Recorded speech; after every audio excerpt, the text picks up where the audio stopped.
Садыр Жапаров бийликке келген 2 жыл ичинде эмнелерге жетишти? Кумтөрдү мамлекетке алды. Кытай, Кыргызстан, Өзбекстан темир жолун баштады. 2020 жылы 250 миллиард сом менен алган Кыргызстандын бюджетин 400 миллиард сомго чыгарды.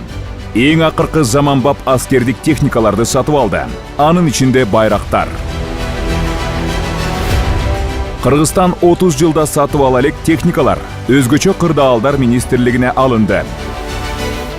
1 жыл ичинде Кыргызстандын аймагында 70 мектеп куруп жатат. Анын ичинде Бишкекте эле 15 мектеп колдонууга берилди. Шарты Европаныкындай. Мугалимдердин айлыгы жогорулады. Пенсия көтөрүлдү. Мамлекеттик кызматкерлердин айлыгы жогорулады. Аскерлердин айлыгы жогорулады.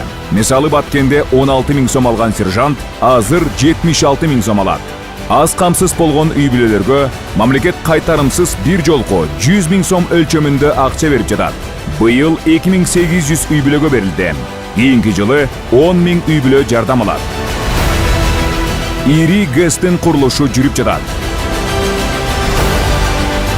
Балыкчы Кочкор Каракечи темир жолу курулуп жатат. Быйыл мамлекет өз каражаты менен Кыргызстандын аймагында жалпысынан 600 чакырым жолго асфальт төшөдү. Эң башкысы жоопкерчиликтүү бийлик.